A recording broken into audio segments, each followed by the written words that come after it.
Parallel plate capacitor या फिर समांतर प्लेट संधारित्र। नाम से पता चल रहा है कि प्लेट हैं तो भाई दो प्लेट होगी और एक दूसरे के पैरेलल होगी, तो कोई दिक्कत है नहीं, एक दूसरे के समांतर रखी दो प्लेटें हैं यहाँ पे, है ना। अभी इसका डेरिवेशन कैसे है, क्योंकि एग्ज़ाम में ये डायरेक्टली पूछा जाता है, और एग्ज़ाम में कैसे पूछा जाता है इसके बारे में आपको पेपर देख लेना, आप लोग वैसे ही पता होगा कि समांतर प्लेट संधारित्र का व्यंजक व्युत्पन्न कीजिए, कि जो धारिता का सूत्र ज्ञात करना है, तो धारिता का सूत्र कैसे ज्ञात किया जाएगा उस पे के बारे में अपने को थोड़ा सा बहुत ही आसान वे में इसको समझ लेना है। कैसे होगा देखो, आपको पता है कि समांतर प्लेट संधारित्र में दो प्लेटें हैं भाई, ऐसी प्लेटें हैं दो, किसी भी आकार की हो सकती है, किसी भी आकार का मतलब क्या हुआ, दोनों ट्रायंगुलर हो सकती हैं, स्क्वायर टाइप की हो सकती हैं, सर्कुलर हो सकती है, कैसे भी हो सकती हैं, ठीक है। तो दो प्लेटें हैं आपके पास में एक जैसी हैं, जिसमें इसको तो अपने को दिया गया है प्लस क्यू चार्ज, क्या है प्लस क्यू चार्ज है, और आपको पता है कि आपने कैपेसिटर का या संधारित्र का जो सिद्धांत पढ़ा हुआ है तो उसमें पता होगा आपको कि इस पर माइनस क्यू चार्ज इंड्यूस हो जाता है, और इधर वाला ग्राउंड कर लिया है हमने, कोई समस्या वाली बात है नहीं इसमें, ठीक है। और ये प्लस क्यू चार्ज है, इसका एरिया भी ए है और इसका एरिया भी कितना है बच्चों, ए है, और इन दोनों के बीच की जो डिस्टेंस है वो कितनी है, डी, स्मॉल डी डिस्टेंस है, स्मॉल डी डिस्टेंस इन दोनों के बीच में हो गई है। अब देखो आपको इसकी कैपेसिटेंस का सी का फॉर्मूला निकालना हो, वैसे आपको सी का फॉर्मूला पता होगा ना, C equal to Q upon V होता है, तो क्यू तो अपने को पता है भाई कितना है, यहाँ पे पता है ना, दिख रहा है तो ये दिख रहा है। V अगर पता चल जाए, V अगर पता चल जाए, ये V का मतलब विभव या पोटेंशियल बोल सकते हैं, लेकिन इस केस में क्या होगा, इन दोनों प्लेटों के बीच का विभवांतर या फिर potential difference between two plates, ये दोनों प्लेटों के बीच पोटेंशियल डिफरेंस है, ये भी है। क्यों तो कोई दिक्कत नहीं है, आप V को ज्ञात करना है, ठीक है, V को ज्ञात करना है। तो V कैसे ज्ञात किया जाएगा, समझो, समझ लो क्या करेंगे। चलो एक काम करते हैं, थोड़ा इसको एक काम कर लेते हैं, चलो इस पर जो देखो इसका एरिया कितना है, ए है, आवेश कितना है, क्यू है, तो इस पर सरफेस चार्ज डेंसिटी जो है वो कितनी होगी इस पर, यानी पृष्ठ आवेश घनत्व कितना होगा, तो आपको पता है कुल आवेश बटा कुल क्षेत्रफल, तो ये तो हो गया सिग्मा इसका, और इसका सिग्मा क्या होगा, तो इसका इस पर माइनस सिग्मा और इस पर क्या है प्लस सिग्मा हो गया होगा। वैसे यहाँ पर सिग्मा चाहे कुछ भी हो, इसकी वैल्यू है ना, या सिग्मा का जो मैग्नीट्यूड है वो कितना है, तो सिग्मा का मैग्नीट्यूड आपको पता है क्यू अपॉन ए है, कोई समस्या वाली बात है नहीं। अब ये प्लेटें जो है वो बहुत पतली हैं, ये प्लेटें जो है वो बहुत पतली हैं, और एक बात और है कि इनका जितना एरिया है, जितना क्षेत्रफल है, उससे इनके बीच में दूरी बहुत कम है, ठीक है। तो यहाँ पर इन दोनों के बीच की दूरी अगर कम है तो इसमें अपन क्या फॉर्मूला लगा सकते हैं भाई, यहाँ पर जो इसके बीच में इलेक्ट्रिक फील्ड यानी विद्युत क्षेत्र है वो तो यूनिफॉर्म होगा, यानी एक समान होगा। इसलिए अब देख लेते हैं कि इन दोनों के बीच में पोटेंशियल डिफरेंस फाइंड करने के लिए, यानी विभवांतर ज्ञात करने के लिए यहाँ का अपने को विद्युत क्षेत्र चाहिएगा। तो विद्युत क्षेत्र तो आपको पता चल रहा होगा कि ये दो प्लेटें हैं, तो दोनों प्लेटों ने अपना अपना इलेक्ट्रिक फील्ड यहाँ पे उत्पन्न कर रखा होगा। तो देखो प्लस क्यू के कारण जो यहाँ पर इस बिंदु पर या कहीं पर भी आप विद्युत क्षेत्र का फॉर्मूला लिखोगे तो वो कितना आएगा, कहीं यहाँ लिख देते हैं, चलो इस जगह पर, इस पॉइंट पर अपने को विद्युत क्षेत्र चाहिए, तो वो किधर होगा, पहली बात तो ये प्लस है तो इससे दूर की ओर होगा, और इसको मैंने लिख दिया देखो ई प्लस, ठीक है।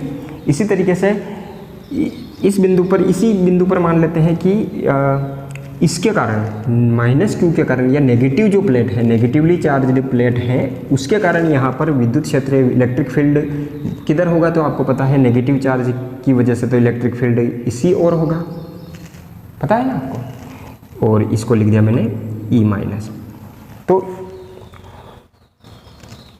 चार्ज का मैग्नीट्यूड चाहे कुछ भी हो, इलेक्ट्रिक फील्ड का मैग्नीट्यूड कितना है,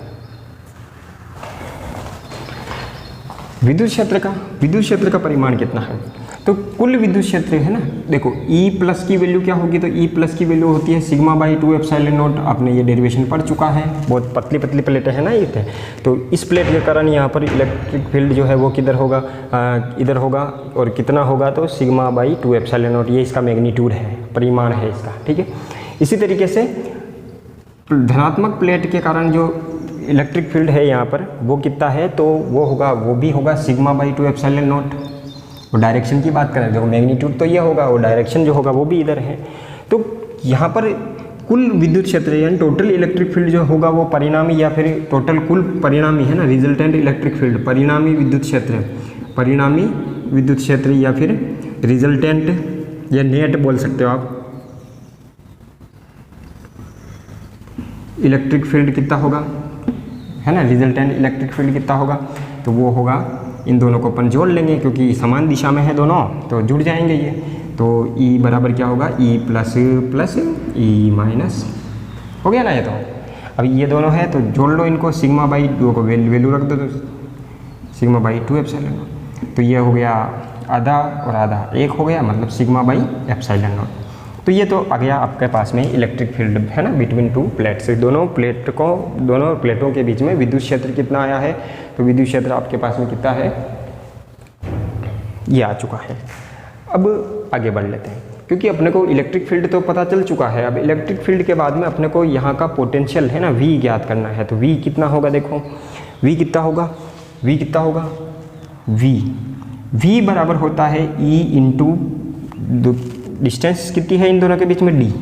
ये फॉर्मूला क्यों है, ये क्यों आया है, तो आपको पता होगा V बराबर वैसे होता है E डॉट dr, ये कब फॉर्मूला होता है, या फिर अगर इन दोनों की डायरेक्शन सेम है तो कोई दिक्कत नहीं, अपन सिंपल E dr लिख सकते हैं, पता है ये फॉर्मूला पता है, माइनस लगा देते हैं, कोई दिक्कत नहीं। माइनस अभी यहाँ नहीं लगा रहा है क्योंकि अपने को तो मैग्नीट्यूड के बारे में पता करना है, परिमाण के बारे में पता करना है, तो परिमाण लिख दो भैया, परिमाण कितना है E डॉट dr। अच्छा ये मान लो कि इलेक्ट्रिक फील्ड यूनिफॉर्म है ना, तो ये तो बाहर आ जाएगा, इंटीग्रेशन भी करेंगे तो भी बाहर आ जाएगा, तो E तो बाहर आ गया, और dr कितना है यहाँ पे, dr जो है वो D है, देखो D है कि नहीं है, ये D है, वही तो क्या है, dr है यहाँ पे, है ना। तो देखो E इंटू D होगा नहीं होगा, V बराबर, मतलब ये हो गया। देखो आपका बिल्कुल भी कंफ्यूज नहीं होना है, आप अगर यूँ लिखना चाहो कि भैया V बराबर E बटा D होता है या फिर E इंटू D होता है, इसका कन्फ्यूज़न जो है वो हमेशा के लिए आप निकाल लो। वो कैसे निकालोगे, वो ऐसे निकालना पड़ेगा, क्योंकि V बराबर E डॉट dr होता है, यानी कि विद्युत क्षेत्र को, इलेक्ट्रिक फील्ड को आप डिस्टेंस से गुणा कर रहे हो, मल्टीप्लाई कर रहे हो, तब जाके आपको V प्राप्त हो रहा है, ठीक है। तो विद्युत क्षेत्र को डिस्टेंस से गुणा करना है, E डॉट dr की टाइप से आप याद रख सकते हैं इस चीज़ को, ठीक है। तो ये तो फॉर्मूला गलत है, अगर आपके दिमाग में ये फॉर्मूला आता है तो ये आपको ख़त्म करना है इस चीज़ को। तो ये आ गया है, potential difference between two plates is V equal to E into D, put the value of E, ये E की वैल्यू ये है, तो sigma by epsilon not into क्या हो गया D। अच्छा सिग्मा की वैल्यू हम निकाल चुके हैं, ये है Q बाई A, कोई दिक्कत ही नहीं है। सिग्मा क्या होता है भाई, पृष्ठ आवेश घनत्व या सरफेस चार्ज डेंसिटी होता है, it's formula is total charge upon total area. So right here the value of sigma कितनी हो जाएगी, Q अपॉन A, तो ये सिग्मा की वैल्यू हो गई, ऊपर क्या है D है और नीचे क्या है एप्सिलॉन नॉट है, तो यहाँ लगा दिया जाए, कोई समस्या नहीं है इसमें। अब बात कर लेते हैं, ये फॉर्मूला लगा लो, चलो C बराबर कितना होता है भाई, C इक्वल टू यानी कैपेसिटेंस क्या होता है, Q अपॉन V की वैल्यू हम निकाल चुके हैं, तो C बराबर होगा Q अपॉन V की वैल्यू कितनी है, QD upon epsilon not A, और Q इंटू मल्टीप्लाई करेंगे इसका, तो ये एप्सिलॉन नॉट A तो यहाँ हो जाएगा और QD नीचे रह जाएगा और Q से Q मर जाएगा और बचेगा क्या, epsilon not A upon D। तो C का फॉर्मूला कितना आ गया है, C का फॉर्मूला आया है epsilon not A upon D, ठीक है, ये फॉर्मूला है। अगर कोई मीडियम होता तो क्या होता, उसका भी अपन डेरिवेशन करेंगे तो एप्सिलॉन नॉट के साथ में एप्सिलॉन और एप्सिलॉन R और आ जाता, ठीक है, और ये हो जाएगा C मीडियम में, किसी भी मीडियम की बात करते तो ये हो जाता। समस्या तो ख़त्म हो गई है यहाँ की। तो डेरिवेशन कौन सा है, आपको फॉर्मूला याद रखना है, C बराबर epsilon not A upon D। जैसे आपने ये फॉर्मूला याद रख रखा है ना, उसी तरीके से आपको ये फॉर्मूला भी याद रखना है, नहीं तो गड़बड़ हो जाएगी। है ना, नहीं तो गड़बड़ हो जाएगी। अब देखो आपको ये भी पता है C प्रोपोर्शनल टू A आ रहा है और C inversely proportional to D आ रहा है, ठीक है। ये फॉर्मूला है। मतलब क्या हुआ कि क्षेत्रफल को दुगुना कर देंगे तो धारिता दुगुनी हो जाएगी, 4 गुना कर देंगे तो 4 गुना हो जाएगी, 8 गुना कर देंगे तो 8 गुना हो जाएगी, आधा कर देंगे तो आधी हो जाएगी। ये फॉर्मूला, ये छोटे छोटे प्रश्न बनते हैं तो आप आराम से लिख पाओगे 1 नंबर में। इसी तरीके से यहाँ पर देखा जाए तो डिस्टेंस के साथ में ये घट रहा है, डिस्टेंस बढ़ाएंगे तो ये घटेगा, इन्वर्सली प्रोपोर्शनल टू है ना, मतलब व्युत्क्रमानुपाती है ना इसके, इसलिए। तो जैसे कि डिस्टेंस को दुगुना कर दिया जाए तो ये कितना हो जाएगा, आधा, और डिस्टेंस को आधा कर दिया जाए तो ये कितना हो जाएगा, दुगुना। तो ये आपको पता होना चाहिए, ठीक है। ऐसे सवाल बनते हैं तो दिक्कत कहीं है नहीं इसमें। एक क्वेश्चन अपन कर लेते हैं यहाँ पे, है ना, छोटा सा छलटा देते हैं ना एक प्रश्न को, तो एक प्रश्न कर दे रहे हैं यहाँ पे। प्रश्न क्या है, फॉर्मूला, ये तरीका समझ में आ गया ना, ये तरीका है डेरिवेशन का। बाकी लिखने का तरीका तो आपको आपकी किताबों में या फिर नोट्स में मिल ही जाएगा कहीं पर भी। तो ये आपका इसका तरीका है डेरिवेशन करने का, बहुत आसान है। और जैसे कि एक प्रश्न लिख देते हैं अपन कि एयर में, ठीक है, एयर या फिर वैक्यूम की बात कर ले तो एयर में जो है वो अपन देख लेते हैं कि कैपेसिटेंस जो है वो 60 मान लो, 60 माइक्रोफेरेड है, ठीक है, या 90 मान लो इसको, 90 माइक्रोफेरेड है। ये बात समझ में आई। एक बात तो ये है। दूसरी बात करी है इसी क्वेश्चन में कि भैया एरिया जो है, एरिया को जो है वो कितना कर दिया जाए, डबल कर दिया जाए। मान लो एरिया को कितना कर लिया जाए, डबल कर दिया जाए। और जो डी है, डिस्टेंस है, उसको भी आप मान लो कि ट्रिपल कर देते हैं। कितना कर देते हैं, ट्रिपल कर देते हैं, 3 गुना कर देते हैं। तो फिर अब जो है वो बताओ, धारिता जो है वो बताओ, ठीक है, नई धारिता क्या होगी, नई कैपेसिटेंस क्या होगी वो बता दो। तो भाई कुछ नहीं करना है आपको, एक बार सी एयर के लिए बात करनी है ना, या फिर जो आपका मीडियम ये जो दे रखा है ना फर्स्ट कंडीशन के लिए, इसके लिए मान लो अगर एरिया ए है, क्या है, एरिया ए है, डिस्टेंस पहले कितनी थी, डी थी।